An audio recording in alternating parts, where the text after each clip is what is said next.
right, so thank you. Good afternoon. In this last lecture, I want to discuss something that I think it's a very interesting mystery that is not really clear.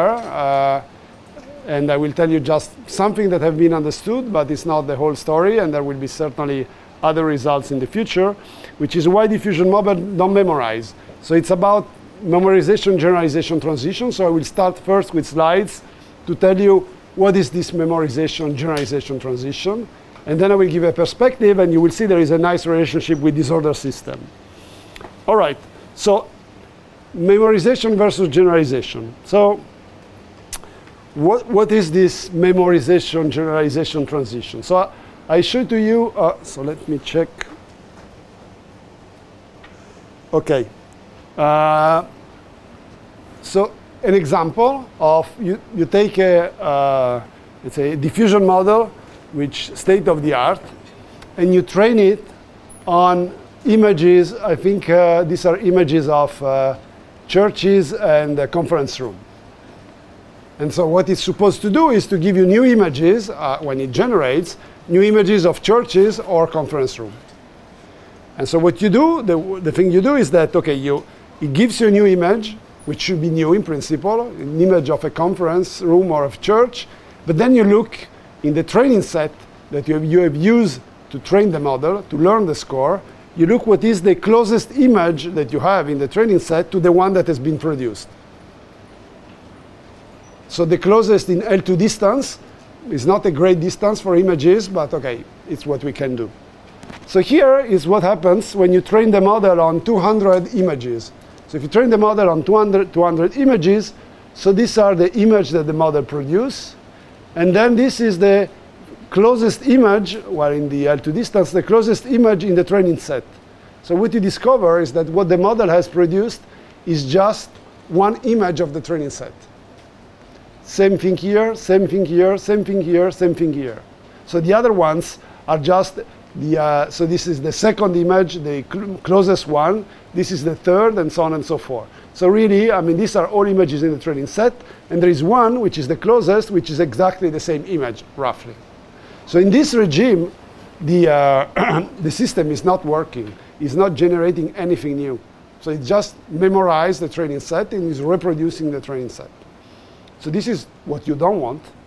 And so the nice thing is that what happens, what has been seen by many people, so this is from a paper by us, but has been seen before by many other people, is that now you take the same system, the same way of training, so the same neural network, and then you just change the number of images that you use to train. And so not 200, but 40,000. Same game. It produces images, so the images look nice, like those ones. Then you look at the closest image in the training set, and now you see that, well, it has nothing to do with the one that has been produced or missed. It's not the same image, as you can see here. Well, this one maybe is a little bit close, actually. Okay? And then if you increase even more n, then yeah, then it's completely, I mean, the image that you have, there is not even a case like this. They are different. So clearly, somehow, somewhere, increasing the number of data, the system changed from a regime in which memorize the training set to a regime in which it generalizes. Clearly, you want to work in this regime, and you certainly don't want that your method, your diffusion model, is in this regime of memorization. So understanding why you go from one to the other, what controls this memorization, generalization, transition, that's a big question. And it's a question that I would say is open, even though there are ideas around. And I would like to show you actually another example of this memorization, generalization, transition, which come from this paper, because it was really amazing in a sense. So let me show you. It's a similar idea, but with a twist. So the idea is the following.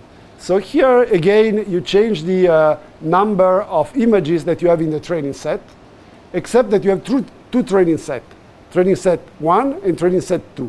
So the images in training set 1 has nothing to do with the images in training set 2, except that, I mean, the same type of images. So here are faces. But, OK, so this is one face in one training set S1. This is one face in training set S2. OK?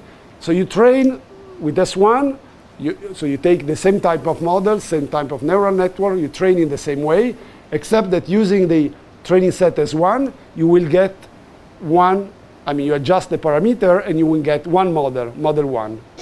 And then with S2, you train and you get model 2.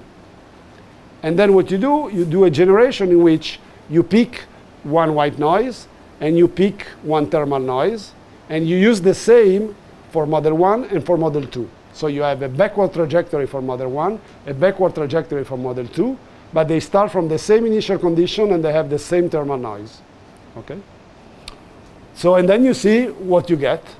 And here is what is generated by, let's say, model 1. Well, it's the same image that you have here. What is generated by model 2 is the same image that you have here. So they are in the memorization phase.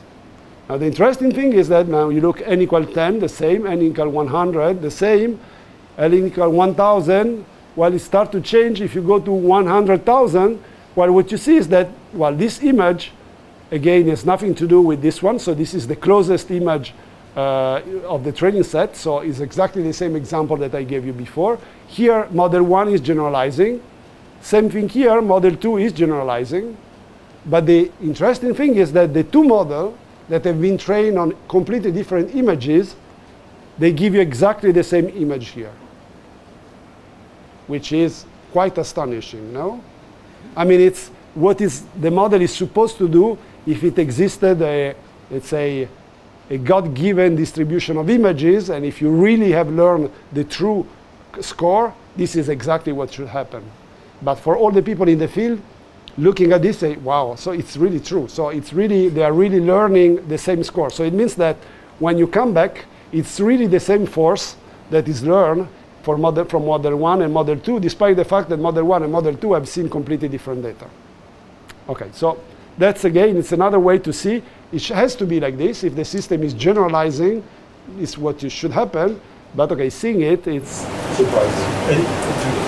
If you start with slightly different conditions, you always end up more or less with the high probability of the same type of images? Or? No, if you change the thermal noise or you change the initial condition, then the image will change. But yes, but for the same model, I mean, yeah, if you use model 1 and model 2, and you take another initial condition, another thermal noise, they get the same image.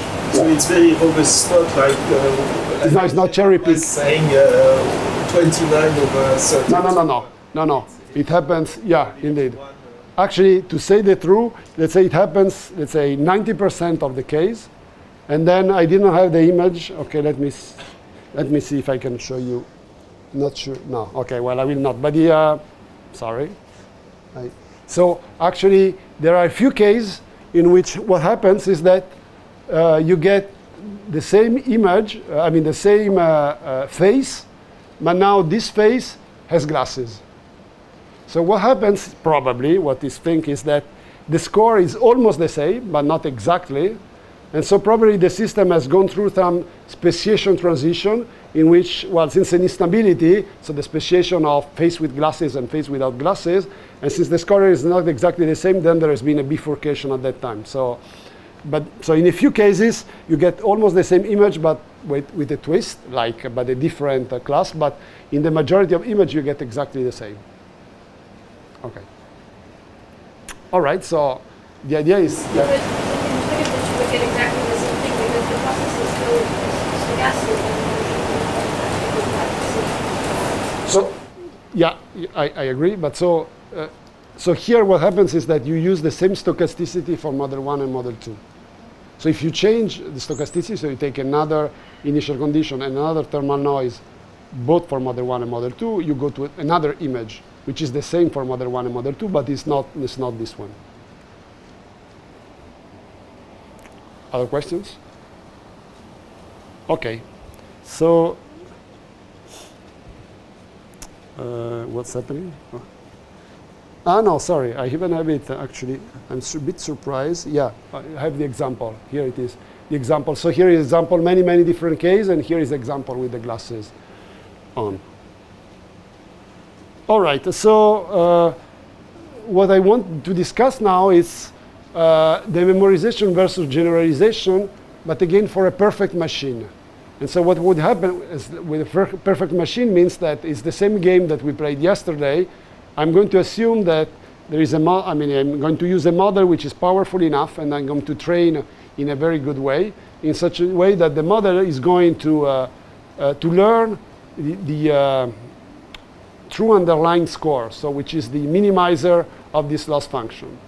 And when we do this is what we are going to describe together, is that at the end, in this case, at the end, the system will always memorize at the very end. But actually, there will be a regime in which you memorize, and there will be a transition toward the memorization phase. So this is what happens with a perfect machine. And now with imperfect machines, so machine in which the optimization is not done perfectly, and the architecture is not the most expressive one, actually, this time here can just go here, and so the machine will generalize. So, but before actually giving you perspective on why this time scale, which is here, can be pushed to 0, first I would like to tell you that there are different dynamical regimes. We saw already a dynamical regime which corresponds to speciation, here a transition from the first regime to a second one. And now I want to tell you that there is a third regime which corresponds to memorization. But before this, actually, the system is generalizing, and here is going to memorize. And at the very end, with a perfect machine, this is what has to happen. And we discussed this a little bit already, is because when you train the machine on the empirical distribution of data, which means a sum of delta peak. And if the machine is perfect, it will reproduce this distribution in the backward process. And this distribution is just the sum of delta peak on the training data, so it will give you the training data. So this is what should happen if you do everything perfectly. It's not what you would like to have, but it's what should happen. But it's interesting actually to understand how this transition from generalization to memorization takes place for a perfect machine. And it's also a nice relationship with disorder system, as you will see, even though for the moment it's not clear why disorder systems are important. So, okay, this is the introduction. Do you have questions? Otherwise, I will switch to the board. Okay. Let's go to the board. So I don't have to touch anything. Oh. Just the light, okay.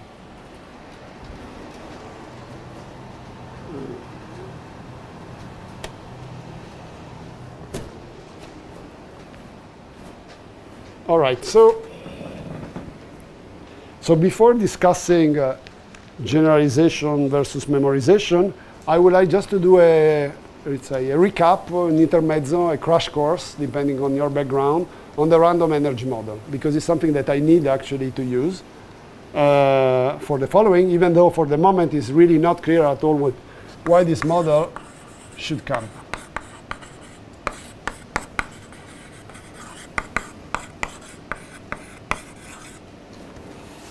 Okay, so the random energy model, it's a model that has been introduced in the 80s by Derrida as, let's say, the simplest spin glass model possible. The model is defined in this way. So you have, you consider a partition function, z, which is sum over I from 1 to 2 to the n of exponential minus ei divided by the temperature. So why 2 to the n? Because, well, what Derrida had in mind is that he wanted to model an Ising system, so a spin glass with Ising spin. So in the configuration space that you have in that case is sigma 1 until sigma big N, where these ones are plus or minus 1. So the number of configuration is 2 to the n.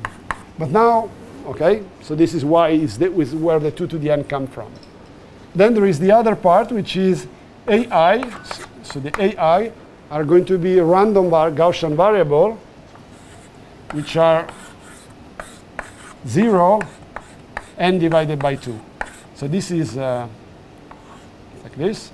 This is the n with the same that I have here. Okay, I'm taking the notation of Derrida. So these are Gaussian variable, mean 0, and variance, which is n divided by 2. And they are independent, so they are IID. So now, why he took this? If you remember the lecture by Gerard, if you have a model, and again, this is not the model for this, but if you consider a spin glass, for a spin glass, the energy is a function of the configuration. And for example, for just the I mean, it's a simple spin glass, you get something which is Gij, sigma I, sigma j, okay, where these are random variable. So this means that if you fix sigma, this is a sum of Gaussian random variable, these are Gaussian, so the energy is Gaussian. So actually, even for spin glasses in 3 dimensions, the EI are Gaussian variable. The fact is that in general, the energy are correlated one with the other, and this is what makes the problem difficult. And so the simplification in the random energy model is that this energy are IID.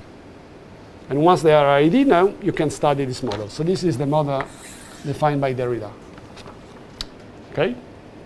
So let's very quickly solve it and make a connection with the sum and the extremes of random variable that's going to be useful for us.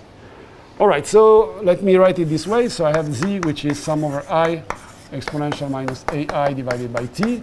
And I'm going to write this as the integral over d e, small e, n of e, exponential of minus n e divided by t, where this factor here is the number of configuration with ei divided by n, which is in e plus d. Okay? I just packing together in this sum all the ei, which are between e and e plus d, and I write this as an integral. Okay?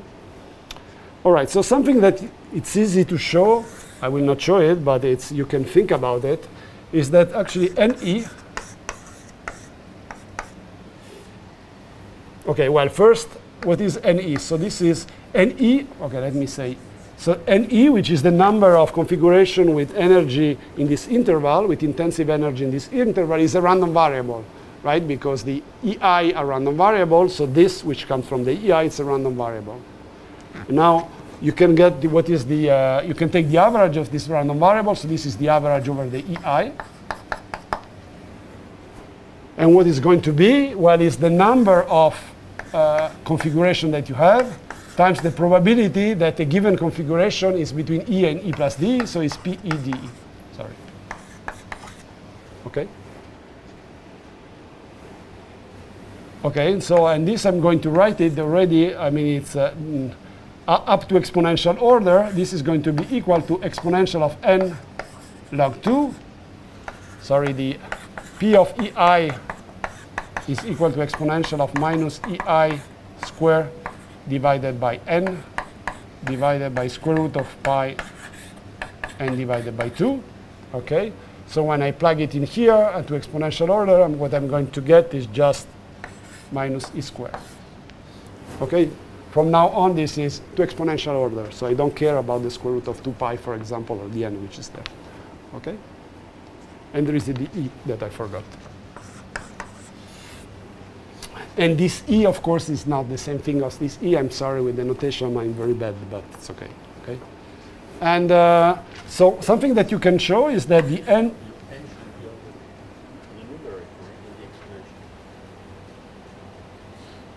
So it's because, I'm sorry, so the small e is e divided by big N. Sorry. Other questions? Okay, so something that you can show is that, again, to exponential order, n of e is equal to its average in the interval for e, such that this thing which is here, so log 2 minus e squared, which I'm going to write like SE, such that SE is positive. Okay, what does it mean roughly? Is that the average of n of e is exponentially large in n, and in the regime in which exponentially large is n, the fluctuation around this average are subdominant with respect to the average. Okay, kind of central limit theorem result. So if this is true, then I can compute this partition function in the following way. So what I can do, I can say, okay, z is going to be equal to, well, it's in this regime here. So let's replace this by the integral over dE NE average exponential of minus NE divided by t. So this is the integral over dE of exponential of n.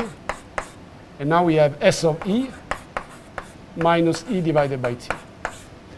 And now you have something which is the standard thermodynamics that you know. So you have the balance between an entropy term and an energy term. And the way to solve this is to graphically, is just you plot S of E, which is like this. So this is log of 2. And minus E squared gives you this. So it goes between minus square root log of 2 and square root log of 2. And then you have to, since there is a big N in front, you have to find where this is maximum. And this is going to be maximum where ds dE is equal to 1 over T. So which means that if you are at high temperature, so T is very large, so this you have to find the E at which the slope of this function is equal to 1 over T. So at high temperature, it will be here. So for this temperature, 1 over T, the energy that is going to dominate this integral with the Laplace method or Saddle point method or Laplace method, it's going to be here. And then you see that when you decrease the temperature, what's going to happen is that this energy is going to decrease. And then at a certain point, you arrive at the critical temperature, which is here. So you arrive at the bottom of the landscape. So graphically, I mean, this, of course, is a cartoon. One shouldn't be allowed to do it because it's one dimension, whereas we are in very high dimension. But roughly speaking, here, first you are in a regime in which you are very high. There is many, many, many different energy that contributes. So because here, the number of terms that contribute to this sum is n of E, which is exponentially large. So it's n of E of T, which is exponentially in n. And then, but this number decrease, and at a certain point you arrive at the bottom of the landscape, and then are really the low-lying state that are important. So this is what is called, well, this one, which is the 1 over Tc. So this one is the spin glass transition for this model.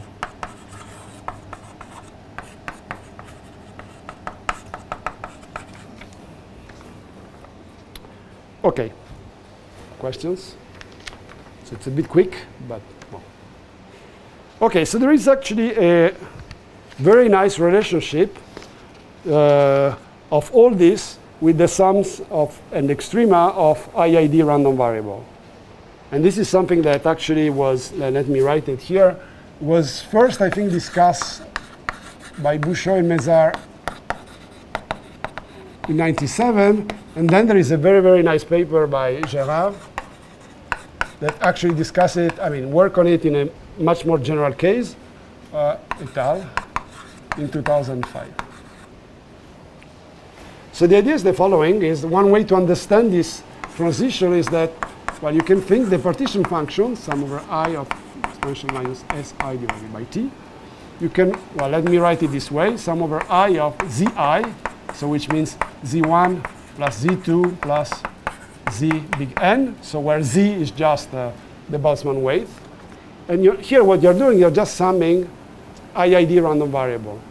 So you could think naively, maybe I can use the central limit theorem, but in reality you are not in the hypothesis of the central limit theorem because the probability of this variable is changing together with the number of the variables, so you cannot use the central limit theorem.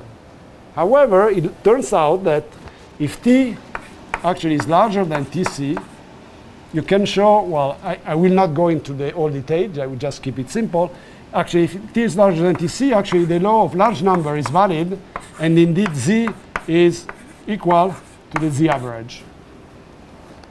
And at high temperature, you can even subtract the average, you rescale, but you rescale appropriately, and it will be a Gaussian variable. Whereas when T is less than Tc, well, what happens is that Z, if you look at, so in this sum, in this regime here, in this sum, there is a very, very large number of terms that contribute to the sum. It's an exponential number, and this is why actually the law of large number is valid. When you are below Tc, in terms of energy landscape, you see you are on the bottom of that energy landscape, which means that this is actually dominated by the largest term in the sum, which means the lowest energy that you have. So this will be roughly equal to exponential minus E, let's say the minimum energy divided by T, plus, well, you can also put the second minus, so the second minimum, so this is the one, the second, and so on. But actually what it turns out is that if you consider the energy of the minimum and you divide by n, this is also equal to the energy of the second minimum divided by n. Okay, so if you take the free energy is just given by log of, so if you take log of z and you divide it by n, this is just equal to minus the intensive energy of the minimum divided by n divided by t. Okay? Meaning that these ones are the same to exponential order. Yeah? Sorry, going back to this one, it looks like you took a bunch average in z, not ones, like you have a bar over n. Yeah, you're right. So what I did is that I cheat a little bit. So I say if I'm high temperature, I know that I told you that this high temperature, what dominates this sum is the region in which I can actually do this change. Then I reach here where I'm the bottom of the landscape, and then it's true that if I go below, I cannot use this anymore, and indeed I'm stuck here, whereas the average energy would continue, so you would go to lower energy. Yeah. Okay, so you have, in this regime, you are dominated by the extreme.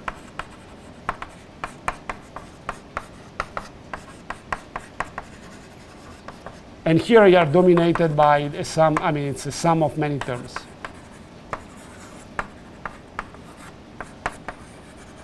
And actually, this is not really useful for us today, but what you can show is that in this case, actually, if the statistics of z divided by its typical value is related to alpha stable law. So you really have a change between a regime in which first you have the central limit theorem that is valid, then the law of large number, and a alpha stable law.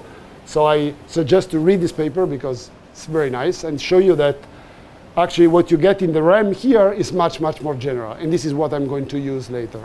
Yeah, there is a question. So you said that the energy which is contributing the low temperature regime is only the minimum energy, or like a few finite number of minimum? Well, let's say, a few finite number. I mean, it's a number that is not exponentially narrow. So, okay, and it will increase as much as it increases the temperature. Sorry? It will decrease with the temperature, the number. It's more than the weight. I mean, it's the, I mean, if you take z and you divide it by, so it's the fraction of what is given by this with respect to what is given by this change with the temperature. You see, because there is the temperature here. So this will be give much larger contribution if you go to lower and lower temperature. Yeah. Okay, so this was a crash course on the RAM. And now we can try to see why this is relevant for the memorization generalization transition. If you don't have questions. Okay.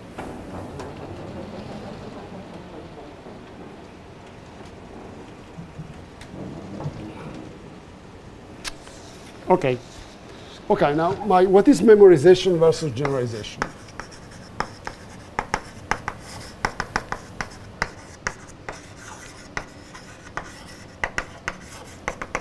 And then again, so remember, for the moment, we are considering a perfect machine. So what we do is that, well, first, I remind you, we start from the data. We have data A mu. Mu goes from 1 to small n. A mu belongs to Rd. We have always our forward process, and then we have our backward process. And we have the score that is the force field that allows us to go back, and the score S of t of x. Since we are using a perfect machine, will be the exact score, which is the derivative with respect to x of p of x and t. Sorry? Of log. Yes, thank you. It's after lunch. Thank you. All right, but now we have to think about what the machine does and what we would like that the machine would do. Okay, so since we have, so let me maybe remind you also, well, no. So what we start from is just the empirical distributions. What the machine sees is the empirical distribution, which means is we have this data, so the P0 is not the P0, let's say, God-given, the one that we would like to have, is the P0 of x is the empirical, which means is 1 over n, sum over mu, from 1 to n, of delta of x minus a mu. All right, so what this means is that what the machine will do is we'll use a p, x, and t, where the p, x, and t is the p empirical of x and t, which is the integral over d, let's call it dA, of p0 empirical of a, times the probability of x t given a0. And now what is this probability? You remember, so x at time t is equal to a0 exponential minus t plus square root of 1 minus exponential minus 2t times a Gaussian. Okay, so given a0, x of t is just a Gaussian, which is centered in a0 exponential minus t with this variance. So what this means is that we can do just very easily this integral, but maybe I can write it. So it's the integral over dA, p0 empirical of a. And then here we have exponential of minus x minus x, well, minus a exponential minus t square divided by 2, 1 minus exponential minus 2t, square root of 1 minus exponential minus 2t to the d. And so what we get is that p empirical x and t is 1 over small n, sum over mu from 1 to n of exponential of minus x minus a mu exponential minus t squared divided by 2, 1 minus exponential minus 2t divided by square root of 2 pi 1 minus exponential minus 2t to the d. And this is what we are going to use. I mean, what the perfect machine will do is take the log of this and then take the derivative and then work with this one, which will be the perfect empirical score. Now the question is what we really want? No. What we would like to have is that, well, what we assume is that this A of mu are actually drawn from a probability P0, which is not empirical, so I don't put any index here, P0 of A. Okay?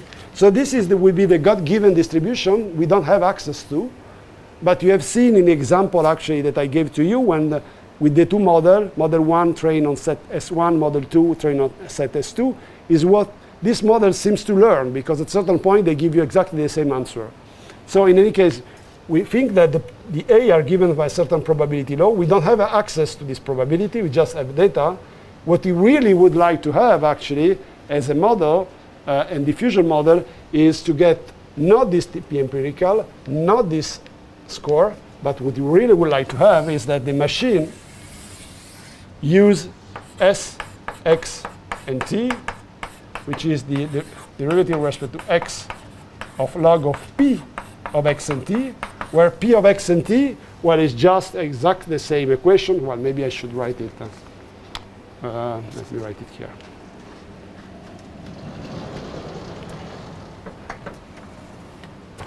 So what we have is the p empirical of x and t, which is 1 over n sum over mu of exponential minus x minus a mu exponential minus t squared divided by 2, 1 exponential minus 2t. Then there is the square root to the power d. This is what with the machine, perfect machine, will use. What we would like is different. We would like the integral over dA p0 of a of, well, exponential of minus x minus a exponential minus t squared to 1 minus exponential minus 2 square root to the power d. So this distribution is probably it's certainly much more regular than the sum of delta peak that we have. And so from this, actually, we are going to use a score, which is the empirical score, which is just the dx log of p empirical of x and t. And what you would like that the system use is not this, but is the s, which is dx of log of p of x and t. Okay, so here you have really a problem. This is what a perfect machine will do. This is what we would like to have. And if the machine uses this, at the end, it's going to reproduce the data. If you use this, well, at the end, it's going to generalize.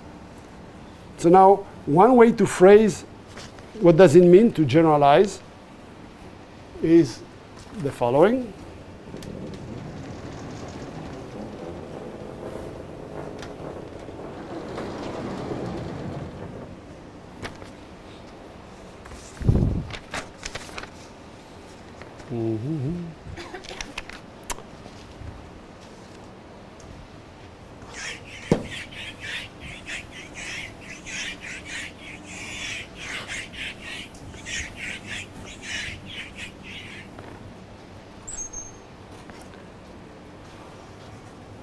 So generalization.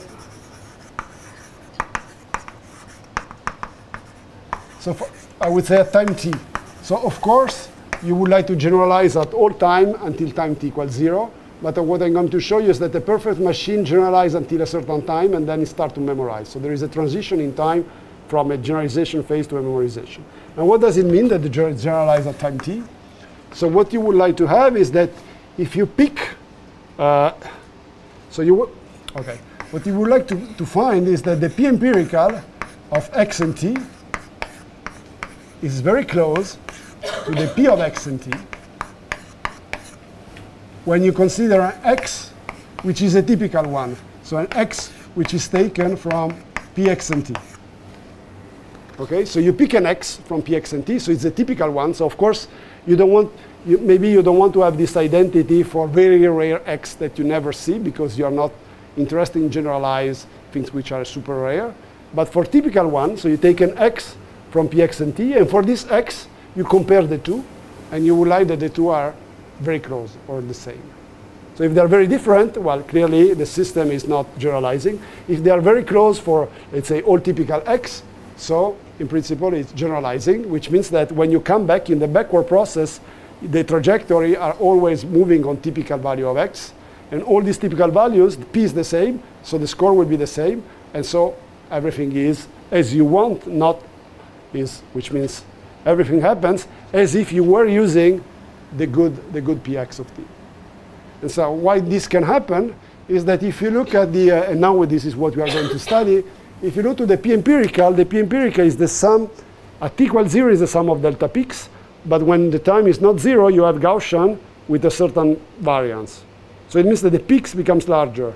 So somehow at a certain point, the sum of all these Gaussian with a finite width will be able to reproduce px of t when x for typical value of x. So is it clear what I mean by generalization or no? Yeah.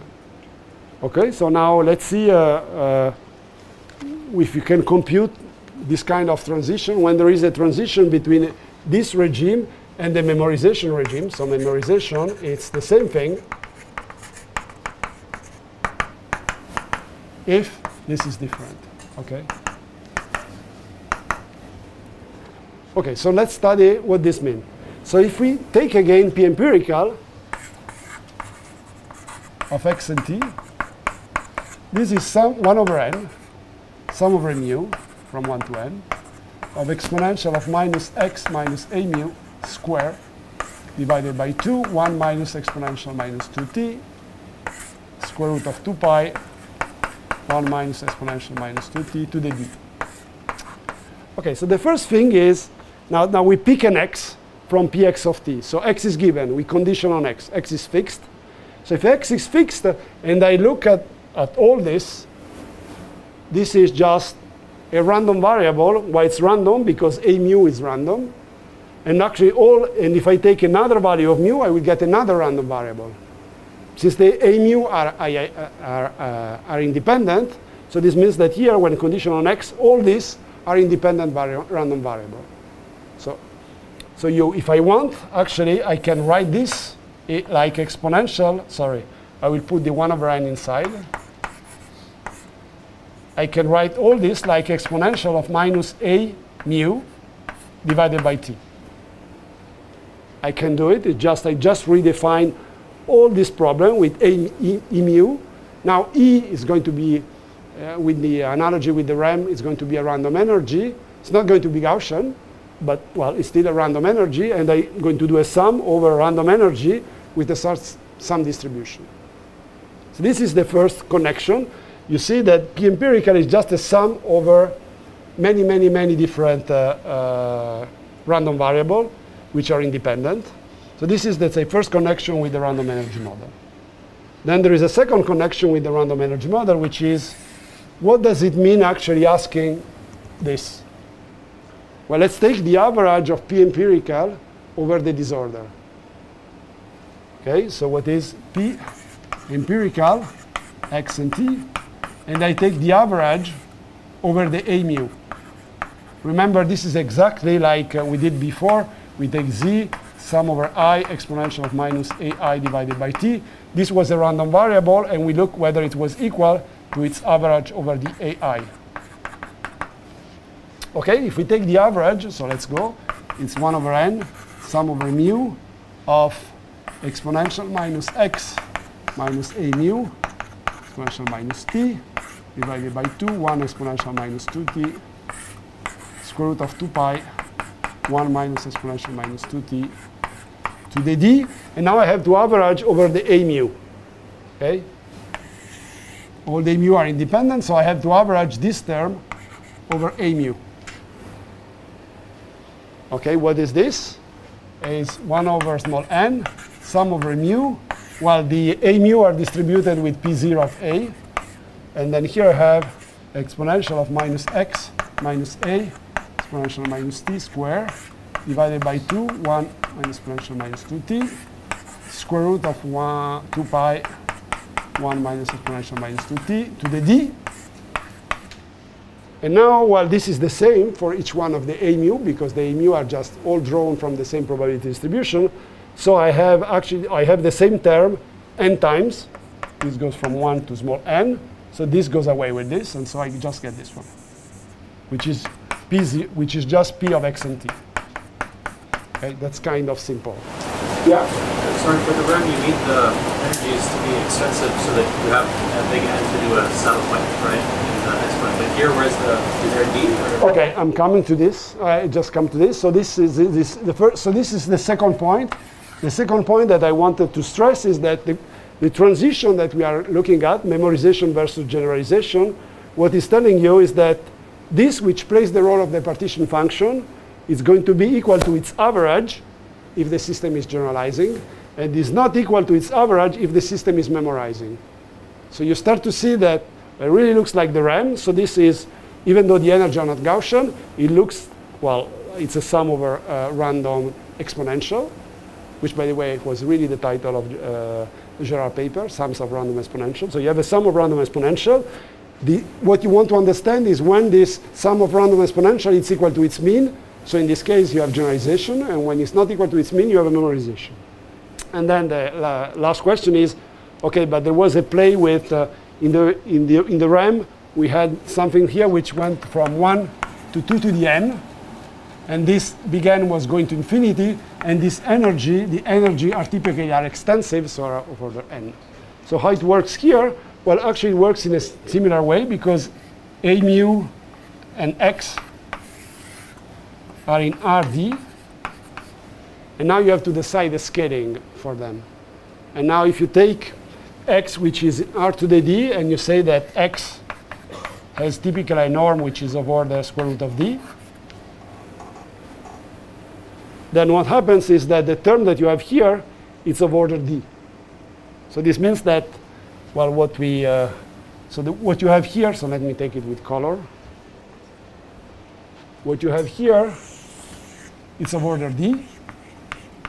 So this means that d is going to play the role of big N. And then it also means that So we have, in this case, you had 2 to the n configuration. And here we have a small n configuration. Okay? So what this means is that now if we want to study this problem, we have to take a scaling. D will be large, small n will be large. But we are going to ask actually that log small n divided by d is fixed. So is equal to alpha. So meaning that the number of energy level that you consider is exponentially large in the dimension. And this is given by alpha. So that's the scaling limit. So in this limit, d large, small n large, with log n over d equal to alpha, and with x which scale with d, the problem is very, very similar to the sum of random exponential that Gerard studied, and before actually the random energy model introduced by Derrida. And the transition, memorization to generalization, is nothing else than a spin glass transition, which above actually, and maybe I can also say what is the role of the temperature a little bit. So you see that in this case, you have that the temperature which is here, the more the temperature is small, the more you are going to favor the low energy. And the more actually this will be dominated by the largest term in the sum. And here what's going to play the same role? Well, it's time, you see. Here, if you are at the beginning of time, 1 minus exponential minus 2t is very small, actually goes to 0, so play the same role of temperature. So it means that in this analogy, we also have that temperature, it's a little bit like time. So small time will be small temperature. So if we increase temperature, or if you want, if you go along the forward process, at a certain point, we expect a transition from generalization to memorization. OK. Are there questions? Now I want to go a little bit more in detail on the transition. Yeah. I'm definitely missing, confused about something, about the generalization, the typical value of the Birken solution. Sorry? In the generalization, the typical value of the Birken solution should be similar to the typical value. So, but that has nothing to do with that imaging example, like the most, is the closest one? Yeah, the closest is not necessarily the typical value of one of the empirical solution. So it's like it's the opposite. Okay, I think the question is, what is the relationship between this criterion and the one that I showed to you, so which is... yeah, because in the memorization, it looks like it would be when the typical value of one is... So let's say, in the case that I discussed before, in the implementation, the idea was, okay, I pick a typical configuration or a configuration created by the model, and then I want to know more. I pick a configuration created by the model, and I want to know whether in the training set I can identify what is the closest one in the training set, and it's very similar to this one. And here you don't see yet the relationship, but there is indeed a relationship. So you will not be able to do it if this is true, and you will be able to do it if this is true. And this is what I'm going to explain now. Yes? So generalizations like thermalizations, so in that regime, you don't have a sense of time, like when you're in equilibrium? No, not really. I mean, it's, so you say generalization is like, I'm sorry, there is the, between the air conditioning, so I don't hear. Like thermalization, so when you reach thermal equilibrium. So it's not exactly in the sense that, so it has a vague sense of thermalization in the sense that you forget the training set. Like in thermalization, you forget the initial condition. But then here, I mean, the process in time is evolving. So, but it's true. When you generalize, you forget the training set. Yeah. OK, so let's study a bit more this transition and how you would do the, I'm not going to do a computation, but how would you do the computation of, so let's say that we consider now a Gaussian mixture, like the one that has been considered by me or by Gerard before. And then for this Gaussian mixture, I want to compute everything and to study when this transition takes place. What should I do? Well, we know, we develop the REM, so we should follow exactly the same thing that we did for the REM to find the transition. So Let me give you the idea without doing the computation.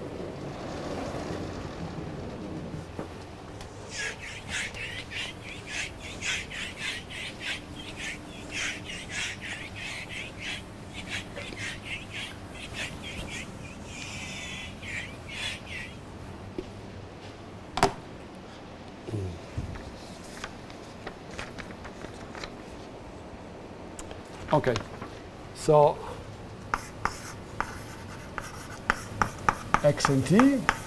So let me write it again. So I have sum over mu from 1 to n, and then I have 1 over n exponential of minus x minus a mu exponential minus t squared to 1 minus exponential minus 2t. And then I have the square root 2 pi 1 minus exponential minus 2t to the d. Okay, so what I should do now, one way to think about this, before in the RAM you compute the number of energy levels with energy between E and E plus D. So now what does it count? What does it change here? Well, I fix x, so x is taken at random from the probability px of t. What is changing really is that some data will be closer to x and some data will be farther from x. So what is really important is, let me call it this way, is delta for a given a, which is equal to x minus a mu, minus a, well, for a mu, exponential minus t. So it's this norm. Okay. And so then what I can do, I can redo the same thing that I did in the RAM. What I could do is, for a typical x, I replace this like the integral over d. Let me call it maybe, so this is something which is typically for the square root of d, so I divide it by square root of d. So this is going to play in the same role of the intensive energy before. And I'm going to integrate over all delta, and then I have a number of all the data which are a distance between delta and delta plus d delta. And then I have 1 over small n, which is exponential of alpha d. Then I have minus delta square d divided by 2, 1 minus exponential minus 2t, divided by, well, this I can put it on top. It's going to give me minus d divided by 2 log of 2 pi 1 minus exponential minus 2t. Yeah, OK. So what you have here, you see now that it started to resemble a lot the random energy model, except that here you have d instead of big N, but we say this is the translation that you have to do. And here you have n of delta, so all the problem is computing this n of delta. So I pick an x, then I know how the a mu are distributed, for example, from a Gaussian mixture. And then I have to compute, well, with this n of delta, and you can realize that this typically goes like exponential of d times some function of delta. And now, well, you have all the ingredient. I mean, again, this is equal to its average when s is larger than 0. And then you compute it, and you play the same game, and you get the same thing. You get the same type of computation than in the RAM. But there is a nice way, actually, geometric way to try to understand. I mean, you do all this computation, then you get a value of delta at which there is the transition between memorization and generalization. But now let's think about another way, geometric way to understand what happened. So let's say that I have my data is typically on some manifold. Oops. Okay. Okay. The px of t. I mean the typical x living on some manifold. So let's say that are here. So the a mu will be here. And now for each a mu, what this is a Gaussian around a mu. Now what is a Gaussian in high dimension? I mean, it's the typical value of a Gaussian in very high dimension actually are on the surface of a sphere. I don't know if you think about this, but well, you know that if I take a of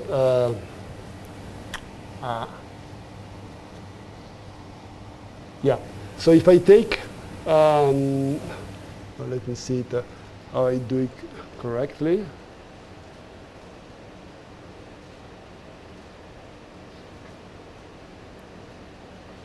Yeah, so what I should see, well, okay, let me do it this way. So I have, these are the a of mu. Actually, they are the a of mu exponential minus t. And then what I have is that around it, if I look at the distribution, how is the distribution, the P empirical, you have Gaussian around here, okay? Sorry, could you say again how alpha was defined? Sorry? Could you say again how alpha was defined? How everything is defined. So, okay, so I say that when I pick A of mu from the distribution of data. And then when the A of mu, well, typically will be on some manifold. And then what I want to study is the P empirical of X and T. What is P empirical? These are just Gaussian. It's the sum of Gaussian, and the Gaussian are centered around the point A of mu. No, but I was asking about alpha. How about this one? The alpha. I'm sorry. So alpha, I defined it before. Let me put it here. So I'm studying a limit in which n, small n, go to infinity, small d go to infinity, but log n divided by d is equal to alpha, which means that, roughly speaking, n goes like exponential of alpha d.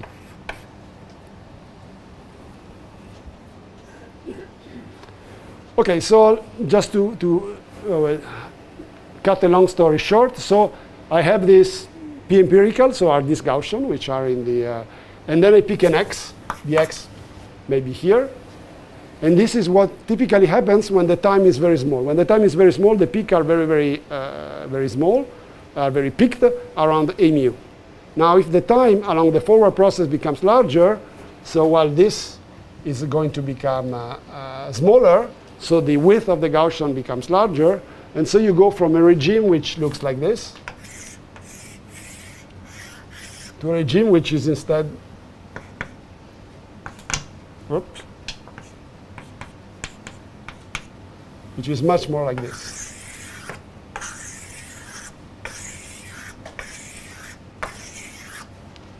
Okay? And now naively, but actually you can then,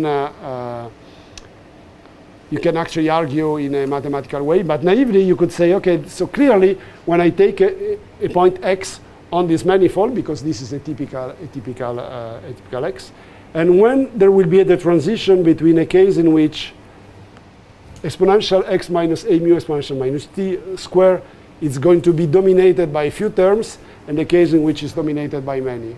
Well, roughly you could say, well, when I consider that the volume occupied by the Gaussian is able to pave the space, then I will be in the regime of generalization, because I will be more in this regime.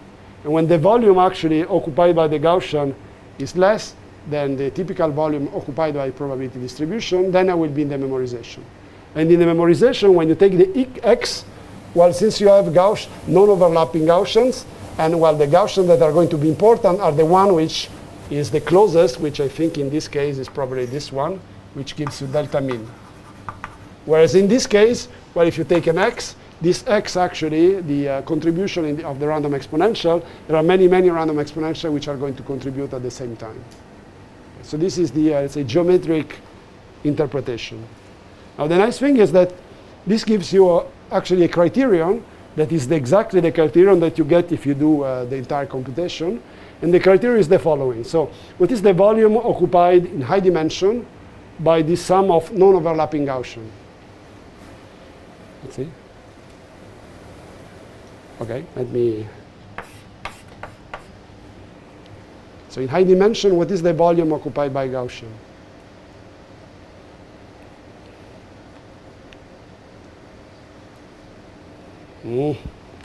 Okay, so well, first by n Gaussian, first you have small n is the number of Gaussian, and then you should know from statistical physics that the typical volume occupied is going to be equal to exponential of d times the Shannon entropy associated to the Gaussian, right? That's what we learn when you do microcanonical, canonical, grand canonical ensembles. So the number of configuration, which is nothing else than the volume, is given by the entropy. So this is the volume of, let's say, of the non-overlapping Gaussian. So it's Vg. And we want to compare this to the volume occupied by the true distribution. Now, what is the true distribution is Px of t. What is the volume occupied in large dimension? Is just exponential of d times the Shannon entropy of p. Okay, so let me write what are these entropies. So S of g is going to be equal to, well, S is going to be equal to the integral over dx of px and t of log of px and t. And here is S of g, the integral over d, let's say, let me call it g of x and t of log of g of x and t. Okay? Sorry, the t is because the Gaussian has is a Gaussian of with t. So this is the Gaussian that I'm considering are this Gaussian here. And so the transition, if whether it's the simple argument would be to say, and maybe I can do it here. I'm going to get the transition when the two entropy, well, sorry, when the two volumes are equal. So it's when this ball will cover the space. So the transition is for V G equal to V. Now if I take the log of this identity, what I get is log of n plus d times the entropy of one Gaussian, which depends also on time, is equal to log d log of, d s of p. And then I divide by d. And so what I get an identity which is alpha plus the entropy of one Gaussian with width 1 minus exponential minus 2t should be equal to the entropy of the Schoenheim entropy of the probability distribution.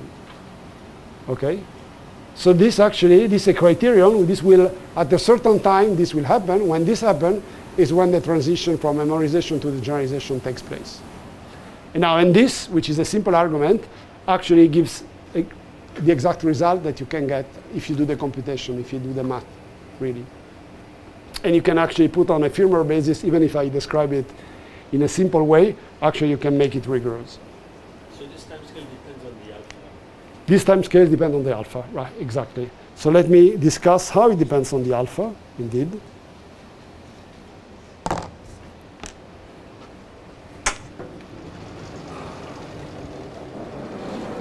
Ah, shit. Ah.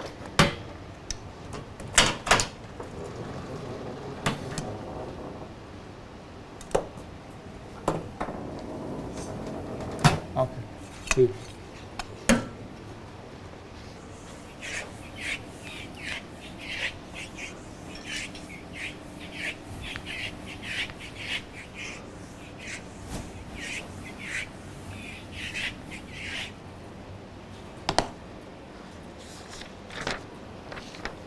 Okay, so this TC, the time scale at which you have the transition, will depend on alpha. Remember always that we are considering this way. This is tau. So there will be a certain TC of alpha.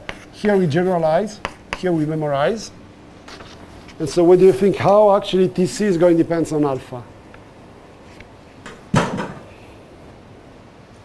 If I increase the number of data, what's going to happen? I'm going to memorize later in the backward process or earlier? Exactly. Yeah, so you will generalize. The more the data, the more you're going to push TC of alpha this way. Which means that, if I'm not mistaken, so TC of alpha is as a curve. It's a curve like this. So you increase it this way, increasing the number of data.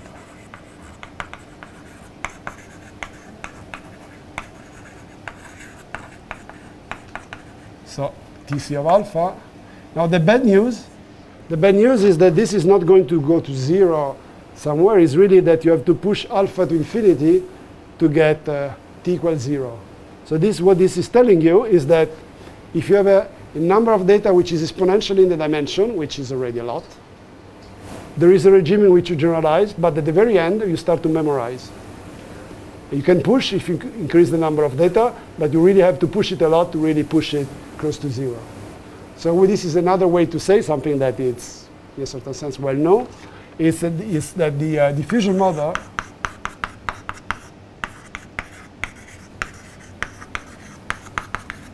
are cursed.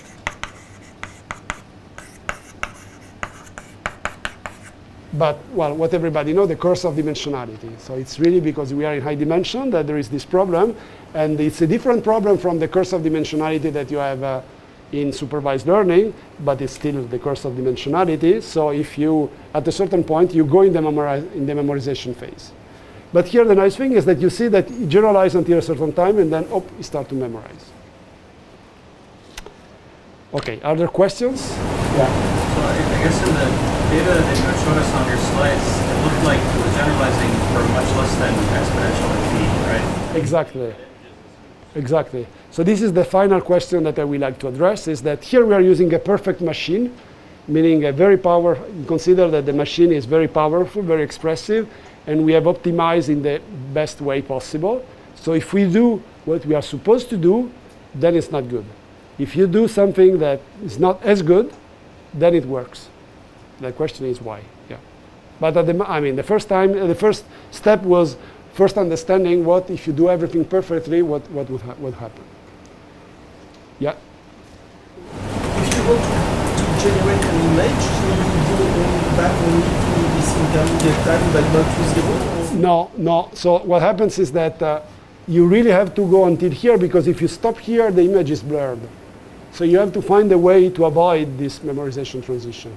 And so in practice, the system, they don't use the perfect score, the perfect machine, and so they are able actually to arrive here and to produce images that look very good, they seem very good, and without memorizing. So one has to understand what is this miracle. But yeah, otherwise, if you could stop here, but then it's blurred, so it's not good. Yeah. So in this transition in general, there is another phase which I mentioned. Yeah.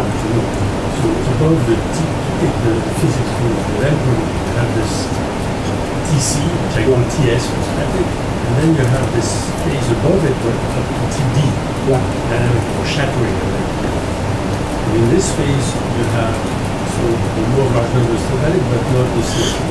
So which means that in this phase you no longer have a finite number of possibilities, but exponential. So it could be that you have in fact three phases. You have generalization, memorization, and some kind of intermediate memorization in between. Where you will still find something shattered, which is not good, but not necessarily on very few pages. Yeah, I don't know. I hear that's yeah.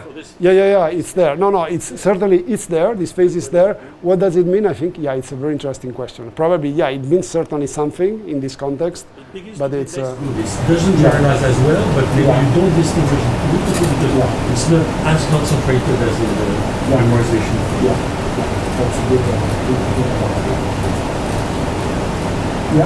If I'm not mistaken, at the end of the day, you don't know the original distribution, right? So you don't really know where the threshold is. Well, no, actually, no, you can do it.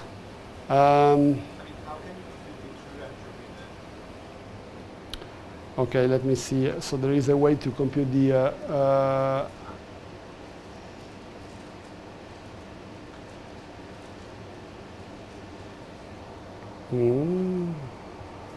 Okay, now I forgot.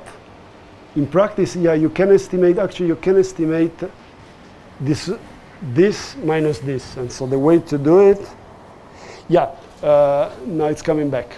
Actually, if you are here, and if you suppose that there is this transition, if you are here, actually the true px of t, at least on typical point, because it's actually equal to the p empirical.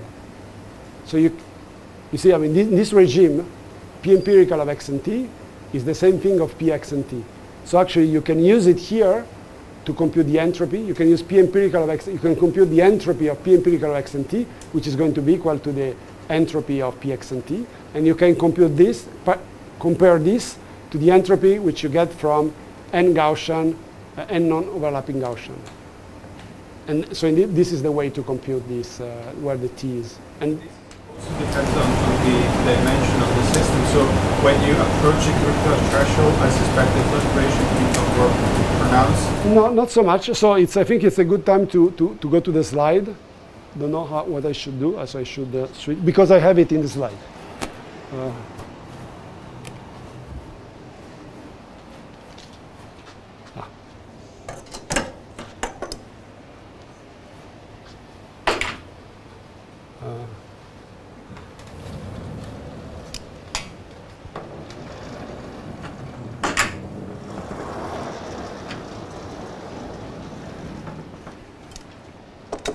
All right. Well, I don't know how to. Okay, stop. Well, okay, oops. Okay, so this is just a summary of what we. Well, it's Mark's talk. Don't understand it. Let me check. No, it's fine. It's an old version of what is not. Okay, well, anyway, so this is a summary of what we discuss. So what we have is that so we have this first transition, which is the speciation, and then the perfect machine will go to a memorization phase. So this is an illustration in just in 2 dimensions. So this will be the data at the end. And so what you get is that the trajectory at the beginning stay together if you have 2 classes. Then you have bundle of trajectory which go from one class and to the other class. And then this, in a sense, the memorization is like a speciation transition with many, many, many different classes, in the sense that in this regime, the score will be a force that pushes you along where the data is. So the force is really pushing you toward the data, and the trajectory, some will fall on one data, and some others will fall on the other data. Okay, so what I want to do first is to show you that you can apply this idea on real data. And so again, same data that I discussed yesterday, all these different kinds of data, it's the same state-of-the-art architecture that we train. And so here we do the hypothesis that we are training the system with a very expressive machine. We use not many data to be sure that at the end we are in the memorization phase. So the idea is that we are playing a game in which we don't take much data and we take a very big machine so that we can consider a machine is probably perfect or almost perfect. And then what we do is the following. So for each, so what we look is for each trajectory, when I'm at position x at time t, I look what is the closest image in the training set. And this closest image will have some index. Now, if I'm memorizing, so I'm really going toward this data, so actually the index associated to the closest data in the training set is not going to change.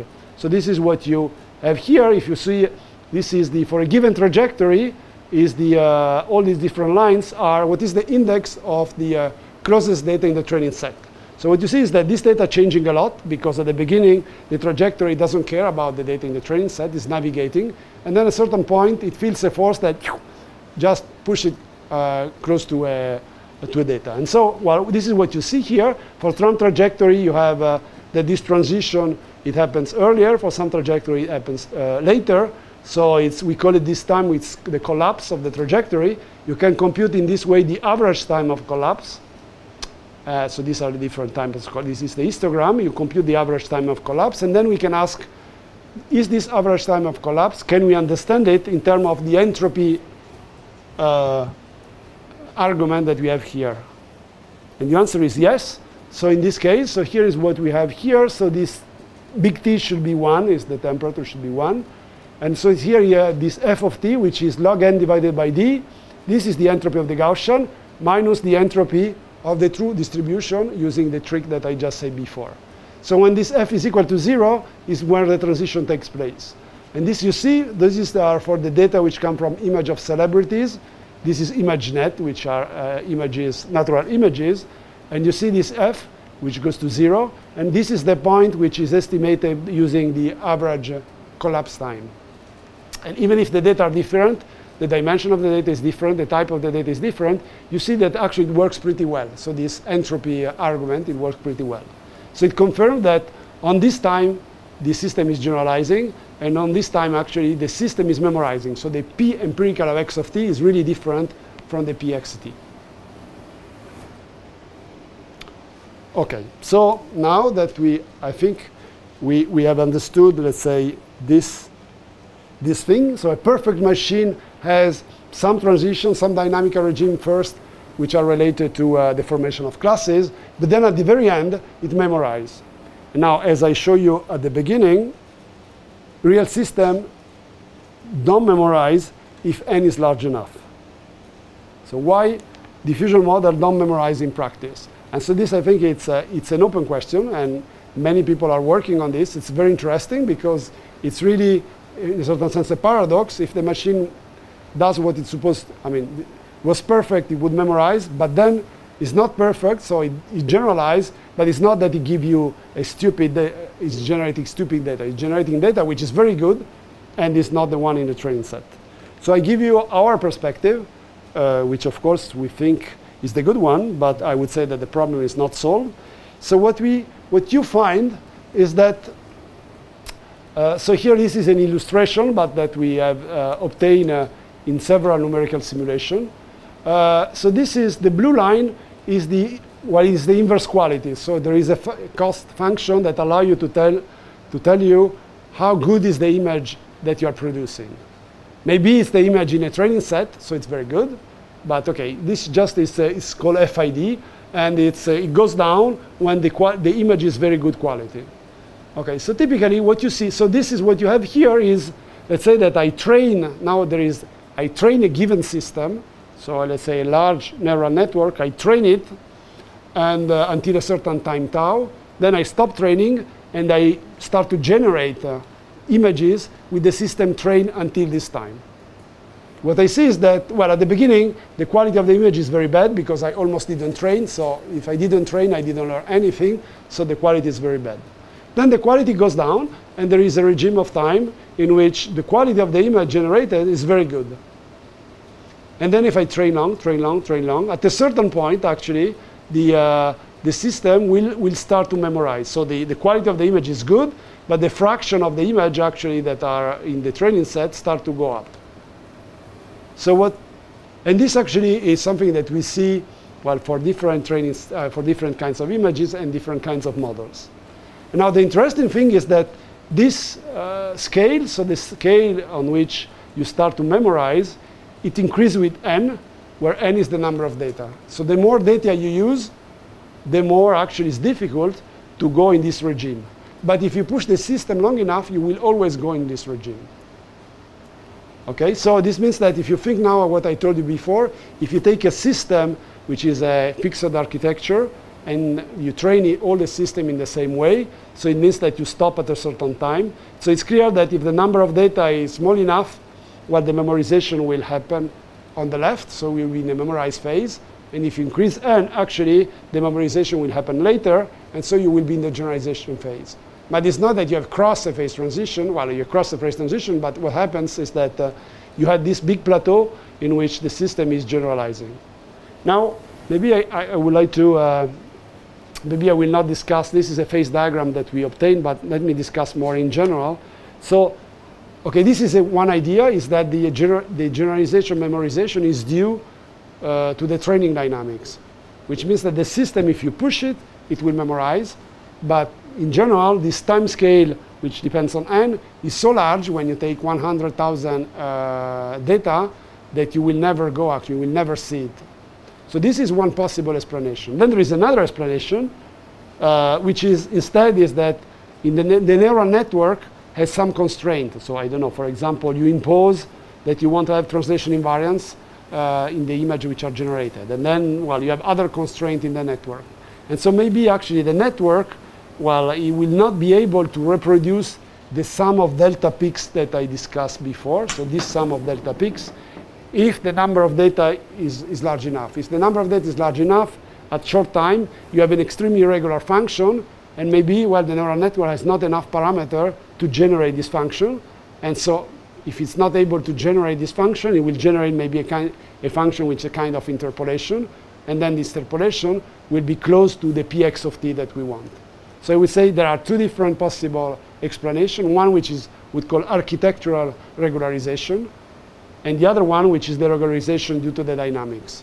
And what we see, which we think is, so this we think is the correct explanation, is that it's true that if you push the number of data to an extremely large value, at the end you will get regularization by the architecture. But in practice, you always work in an over-parameterized regime in which the number of parameters is much larger than the number of data. And so if you push the system enough in the training, it will memorize. But simply, this time scale is so large that, well, you don't push it and you don't have any interest actually in pushing it. You just, if you just stay on this time scale, so you have a system that is generalizing and is not memorizing. And maybe I will conclude just, yeah. But just to clarify, if n was so big that it was e to the alpha d, then it would generalize again, right? Is that? Yeah, sure, yes. I mean, it's, sorry, I said yes, yes and no. So, I mean, it's, if you consider a perfect machine, yes. But now, since the machine is not perfect, it's not able to reproduce the sum of delta peaks. So the machine will not be able to reproduce this very irregular function which corresponds to the empirical score, and so it will give you something which is more regularized.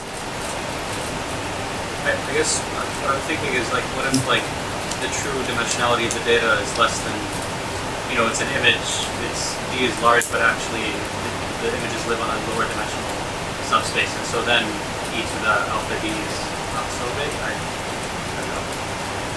Yes. So then maybe it's a perfect, I mean, I guess. Now, what I mean is that, maybe what I can tell is that, again, if you push the system that I use in practice, if you push the training time really a lot, they memorize. So they are in the, I don't know if this answers your question, so, but they are in the memorization phase in reality. But they are in memorization phase if you optimize like crazy during the training dynamics. If you block the dynamics before, they are generalizing. So to make also a connection with the, since Gerard talked about supervised learning more, here the problem is quite, I mean, there are relationships with supervised learning, but in supervised learning, when you have over-parameterized model, what you have is that you train the model, and the model at a certain point is able to, so it's like doing fit in high dimension. It fit all the data, and so the loss is 0. So you have a function go through all the points, has a loss 0. And the problem is that in principle, you have many different ways to go through this point. And the big question is why the system actually finds one solution with loss 0, which is good. So it means that it's close to the function that you want to express. Here is different. Here actually in this regime here, what you have is that the minimum of the loss is the empirical score.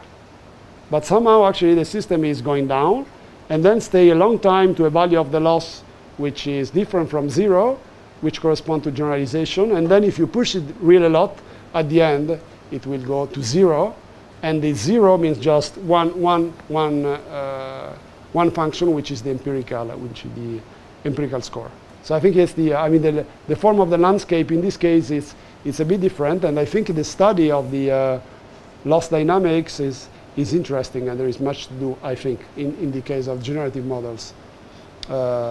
And there are a lot have been done in the case of supervised learning, but I think there are things in common, but also things which are different. So, and I think it's a good time to stop here.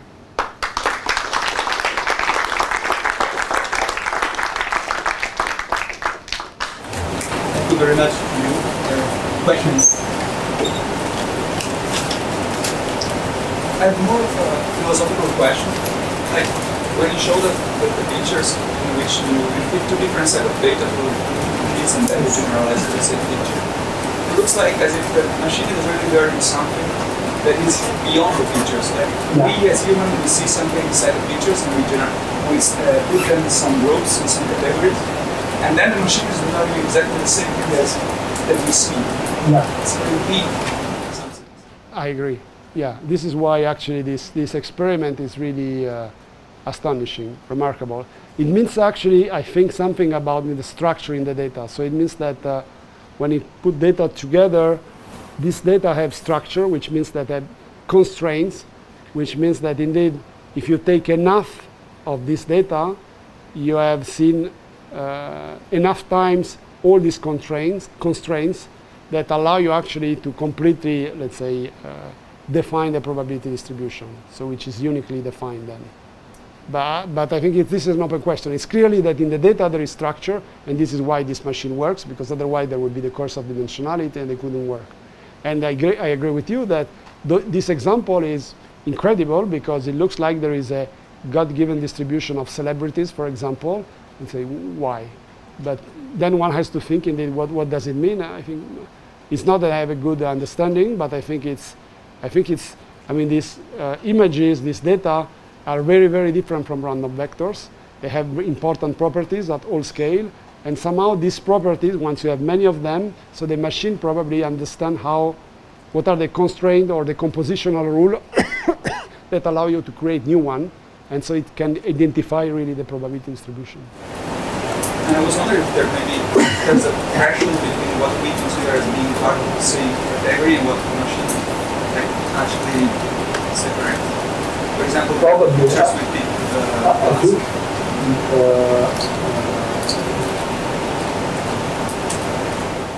so what experiment one should do? I mean, I think the experiment of okay, I should think what kind of numerical experiment one should do, but I guess that these kind of experiments in which you have two models trained on two different things that give you at the end the same thing is a very powerful way actually to ask this kind of questions. Yeah, clearly we need a bunch of humans to look at this and say we see as something. Yeah. On the machine side, you can train them pretty well with higher. Humans, yeah. That tells you these are the same kind of images, but then you trade model 1 and model 2, and then if model 1 and model 2 don't give you the same image, but you are sure that in a generalization phase, then maybe the human would say, no, it's the same. So these generalized images, how do you get them once you've trained your model? Is it just a matter of picking a random point and then going backwards? Yeah, you just take white noise, you integrate the Langevin equation backward, and you get them. But if you feed it, say, an actual image that you have noise, not in the training set, is it still the generalizing model can still denoise accurately? Yeah, but it will not give you the original image because you see, it's like the U-turn experiment that I discussed. So if you start from an image, you go forward, and then you come backward, but with a different noise. Then when you come backward, if you have been far enough in the forward process, when you come backward, you get a completely different image. Sure. But if you don't go too far? No, if you don't go too far, typically, I mean, you really have to be close, as I show you. I mean, for example, with the leopard, you get the new leopard with the just blue eyes. But yeah, if you are very close, then you get the same.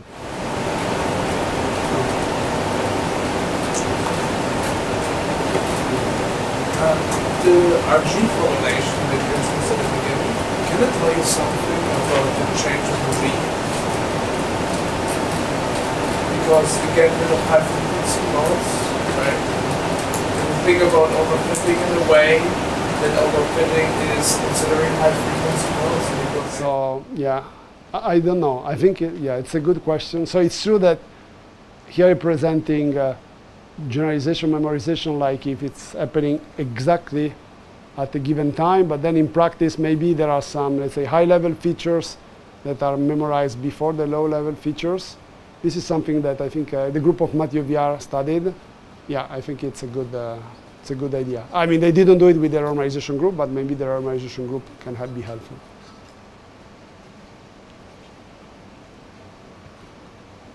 Well, there are not more questions. That's good. Thank you again. Thank you.